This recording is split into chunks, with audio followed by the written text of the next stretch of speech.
Disclaimer: the content of this video may be triggering. Do not watch the video if you have been diagnosed with mental illness or you are currently managing any personal mental health issue. Should you need counseling after watching this video, call Kenya Red Cross on 1199 for free counseling. Hello and welcome to another video. My name is Brenda Onyango Kitui. I am a counseling psychologist and a hospitality lecturer. And today I am excited because I have a guest, and this guest is here to share with us some very valuable information and also share her experience with us so that we can be empowered, we can learn and continue in our journey as campaigners of mental health awareness. So, my wonderful guest, Karibu, please introduce yourself. Thank you so much, Brenda. My name is Peris Wachira Ndugu. I'm a mother, I'm a wife, I'm a teacher by profession, and I live with a mental health condition, or I live in a mental health condition. We don't say with because the condition is not a person or a partner in life. Yeah, so that's my introduction. Okay. Thank you very much for being here. Thank you for being so bold to share your experience with us. I know there's a lot of stigma and it takes a lot of courage for you to come out and be open and talk about it. Thank you. Yeah. So tell us, which mental health condition is this? Bipolar mood disorder is a mental health condition where you have moods, different moods at different times. It can either be high, which we call mania. It can either be low, which we call depression. There are many types of bipolar mood disorders, but I would like, or I usually talk about bipolar mood disorder in general. Okay. So how is bipolar different from the normal mood swings people experience? You know, sometimes people experience mood swings and they just say, you know, I have depression. You know, I think I have bipolar. How different is it from what you can be called a disorder? Bipolar mood disorder, and from now we'll call it BMD in short. They are mood swings, but they are not mood swings for a day or 2 or 3. They are mood swings that occur 2, 3, 4 weeks. And when it persists like that, then you have bipolar mood disorder, but not being sad or excited for a day or 2. Okay. Yeah. So it goes on for a long time. Yes. Okay. Thank you for that. So when did you start experiencing these symptoms? I started experiencing the symptoms of BMD when I was about 4 or 5 years old. Yeah. Did you know what was happening? Did you understand? I did not understand, neither did my parents or my older siblings, my teachers, or anyone in the community. Okay. So how did they treat you when you are not experiencing the mood swings? I can say that I was treated badly because they did not understand, but I forgive them because it was lack of understanding, and that is the best way they knew how. I was beaten aloud, I was abused physically, and I was mistreated, I was misunderstood, I was hated, and I was rejected. I'm so sorry about that. And that is why we do these campaigns. And I know that is why you started your YouTube channel to share your experience to empower people with knowledge. Yes. Yeah. Because if they knew better, they would have probably done better. Yes. Okay. So how has your journey been to the point where you are now diagnosed and you understood this is the condition that I have and this is how I need to manage it? Let me say my journey was long, and the continuous recurrent of the illness continued until when I was around 28 years old. when now I had a relapse and it went out of control and I lost touch with reality. That was in the year 2000. I lost touch with reality until I lost my job.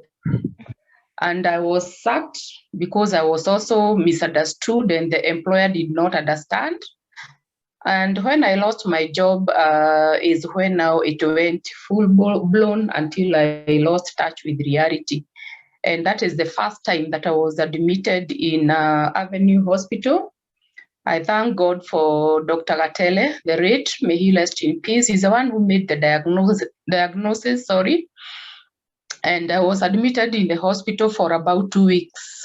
And that is when now I started my medication. And from that time, it has never been that bad, because now from that time, I was well understood by the society, the church, the siblings, and everyone around me. And when I started treatment, it has been manageable and I have never been mistreated again. Wow, that's so good to hear. That's so good to hear. Yeah, Thank you. Yeah, that there is a chance for someone to be understood, and there's a chance for someone to now not experience maltreatment anymore. Yes. Okay, so you said that you lost touch with reality. What does that mean? Losing touch with reality, I've discussed that in my 7th video. And losing touch with reality is where you cannot tell the difference between reality and fantasy, or between hallucinations and imaginations. One acts abnormally. You start thinking that there are people who are following you. You start thinking that everyone is against you. You start maybe thinking that someone wants to kill you, or you start doing further things, and it ends up with the person being violent and acting abnormally. But let me say it should be very hard, or it should be hard for everyone to reach that stage, because we should always check for the signs and symptoms and go to hospital before it reaches that stage. Okay, thank you for clarifying that. So the next question I want to ask you is, what would you tell someone who's been diagnosed with bipolar disorder? First and foremost, I would tell somebody with the diagnosis of BMD, or in this case, anybody who has a mental health disorder, that it is good to see a psychiatrist. It is good to attend your clinics as the doctor prescribes. It is good to have a psychologist or a therapist who will take you through life and help you to manage your life. It is good to take medications religiously, and it is good to also join support groups. Support groups are important because you share whatever you are going through with other people who have the same conditions, mental health conditions. And in this case, I would recommend users and survivors of Psychiatry Kenya. It is called USP Kenya, a support group of people who have mental health conditions, and they really support each other. One should also have economic activity. Not having an income or not being able to foot your bills is a major trigger to mental health condition, any mental health condition, including BMD. Also, as a person who has BMD, watch out for red flags or symptoms.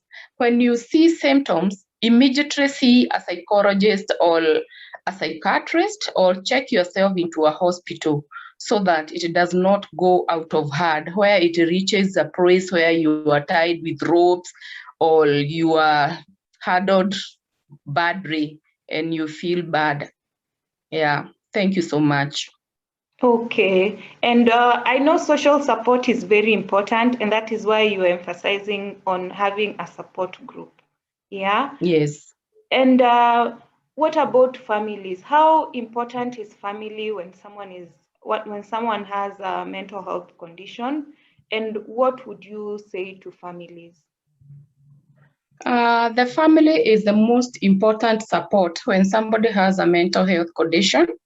The family supports somebody with love and assurance, and also reminding the person when things are going out of hand, because you live in a family and those people are the ones who are seeing your actions or what you are doing. So they are the ones who notice first that things are not okay.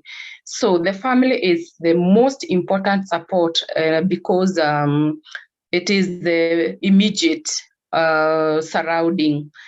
Also, the family should always accompany the person to the hospital to see a psychiatrist or even to see a psychologist, because the family is supposed to understand the mental health condition and also know how to care or to handle the person when the person is not feeling well. So the family is the biggest and the best support that one can have.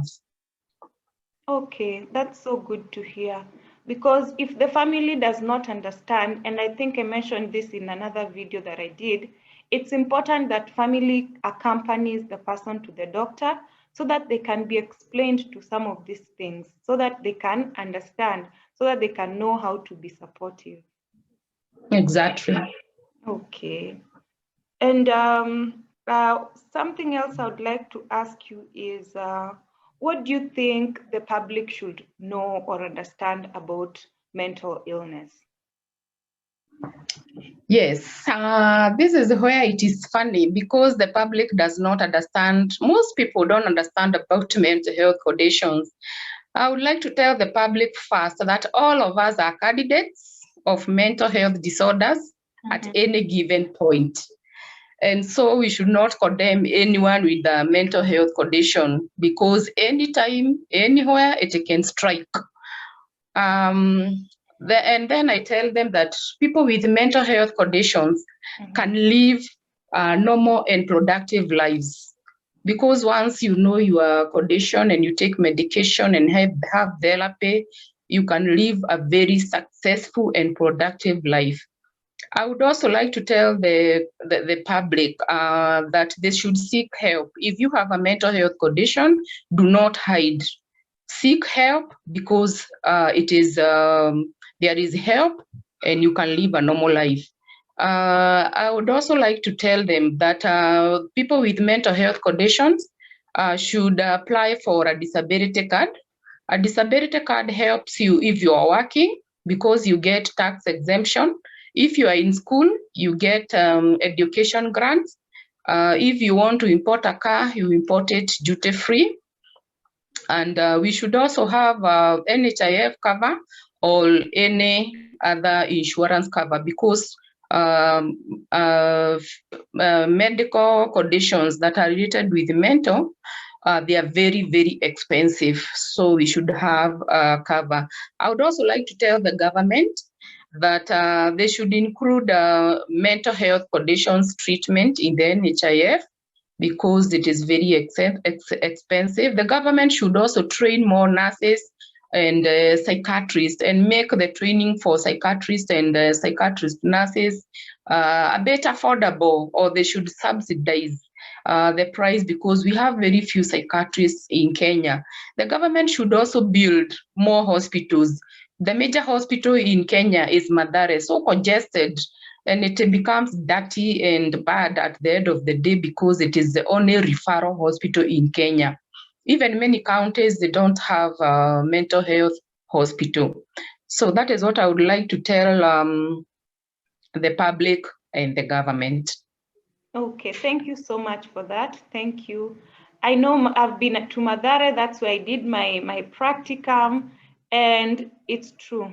More needs to be done, more funds needs to be allocated to the mental health sector so that we can have a pleasant facility or a well-functioning facility that can accommodate people when they go there in a very comfortable way.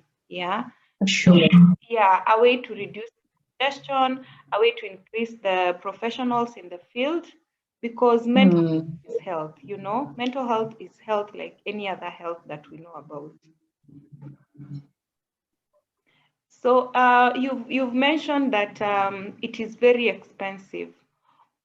the medication, what would you, like the medication that you use, if you don't mind, how much do they cost, or how much do you spend averagely?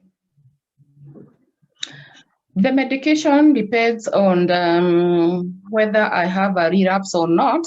There is what we call a maintenance dose. Maintenance dose is a bit cheaper because you just take the medication for maintaining your moods, regulating your moods and all that. But when you have a relapse, that is when everything becomes very, very expensive. For example, my maintenance dose, I have to take medication worth 95 shillings every day. But when I have a relapse, it goes up even to 200, 300, 400 a day, excluding very expensive injections, which cost more than 2,000 shillings. The most expensive thing is the medication, and also the hospitals are very expensive because most of us don't like going to Madare because I've said it is not in a good condition. So other hospitals like Avenue, Oasis, we have Chilomorin, we have very many hospitals that are very, very expensive, where you pay 20,000 every day when you are admitted. So when I mean it is expensive, it means the medication and also the treatment in hospitals. And also the psychiatrists, they are hard to come by and they are very, very expensive. Consultation for a psychiatrist is 5,000 per session. Psychologists too are very, very expensive. Every session is 2,000 shillings. So mental health is very, very expensive. Okay, all right. Thank you for that. At least we understand, and we know this is Kenya. Majority of the population lives under the poverty line.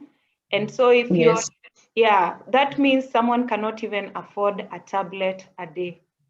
So I hope that somehow, as we continue to do this, we'll be able to influence policies on mental health so that the medication can be subsidized, or it can be made more available and more cheaply available to anyone who has any mental health issue. Yes. Yeah. And I want to ask you, you are very knowledgeable and very open about mental health. What keeps you going? What gives you the strength even when you're going through a difficult time, even when you feel you're maybe tired of taking the medication or you're just having any difficult issue? How do you keep going? Yes, thank you, Brenda. What keeps me going, especially when I'm in bad days? First, it is the family. My family, my husband, and my children, they really encourage me when I am in bad days, especially depressive side, because that is the worst scenario. And that is when you feel like you just want to sit and die. And so the family really encourages me. That is the nuclear family and the extended family. I want to thank my extended family, my sisters, my brothers, my moms, my in-laws. They are so loving and they really encourage me. Also my friends, my very close 4 friends. I have 4 friends that surround me and tell me, Peris, things are not okay. So I want to recognize them. They really, really help me. Rachel, Irene, Margaret, and Jacinta, they have really stood with me and they really make me going through the bad days. My psychologist also helps me. This is the biggest hard. A therapist, very, very important when you are depressed. My psychologist, Feristas, she usually holds my hand. Then USP Kenya, the Users and Survivors Psychiatry of Kenya, the support group, they really, really help me when I'm feeling low. And also my church, my pastors and my fellow church members, they really encourage me and reach out to me when I'm feeling low. And also what makes me keep going personally and deep inside my heart is praying and reading the word. And also it is important to mention that giving your heart to Christ, not only to Christ, but to the supernatural being, because not all of us are Christians, some of us are Muslims, Hindus. So dedicating your life to your supernatural being is very important, because prayer and reading the word or the holy word makes somebody strong. So that's what keeps me going. Thank you so much. Thank you so much for those points. I'm sure it will help somebody somewhere. Family, church, practicing your spiritual activities. That really is will help somebody out there find a place that they can anchor themselves to, even when the times are hard. Yes. Okay, and I see you're wearing the USP Kenya t-shirt. Yes. Oh, yeah. Okay, thank you for that. I just wanted to keep it that short so that we don't get bored or people don't forget all the wonderful information we've shared here. But I Yes. think that's the end. Do you have anything else to add? Yeah, maybe I can, at this point, I can just thank my people who have been studying with me, and thank everyone who has made my journey very simple in making me going through my depressive sides and even during my mania times. I want to thank my moms. I want to thank my nuclear family, my 4 children, and my husband. I say 4 children now because my girl got married and she has a husband. So I have 3, but now I have 4. Yeah, so it's now my 4 children. I also thank my friends, Rachel, Irene, Jacinta, and Margaret for standing with me. I thank my doctors, especially Dr. Mushero. She's a very good doctor. She helps me even through WhatsApp, even when I'm not able to pay the bill. I also thank my church because they have really stood along with me. Yeah, so thank you. That's all I can say, Brenda. Thank you for hosting me. You're welcome. Sorry, I have to take you back. Just one last question. If you don't Okay. mind, you share with us your church, because I know sometimes, and we are in USP together, sometimes people will share stories about being in church and how the church was not very accommodating, or the church misunderstood them. How come your church has understood you and they're supportive? Maybe we of those who've had bad experiences all need to move to your church. I think I would like to say that it depends on which church you go to. There are churches who believe that having a mental health disorder, you are demon possessed or umerogwa, if I may say, you are bewitched. But I think I would, in quotes, call my church educated. My pastor understands very well about mental health condition. He actually counsels me when I'm low or when I'm manic.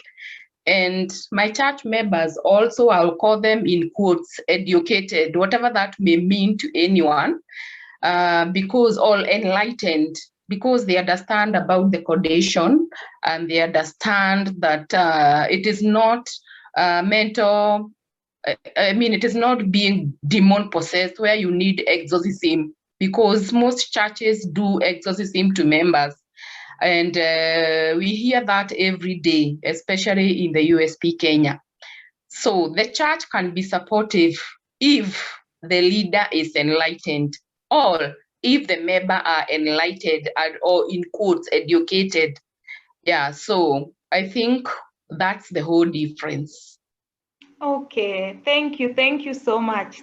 Yeah, that is so true, because when people are enlightened, they know, they understand this is illness and there's treatment and there's a way to manage it. Yeah. Okay. Thank you so much. We'll end it there.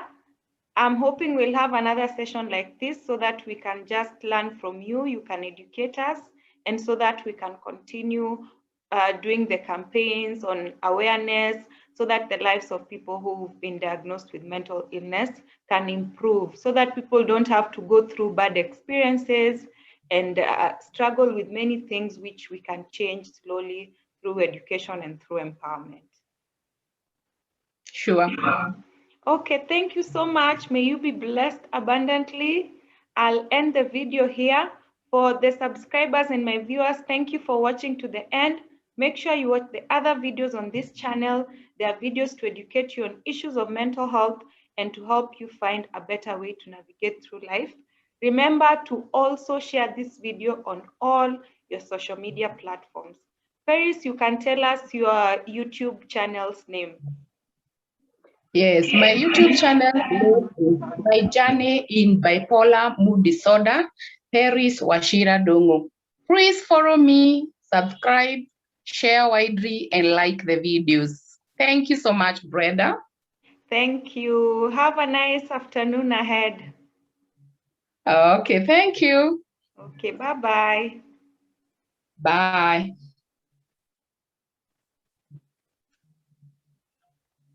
Mental is human.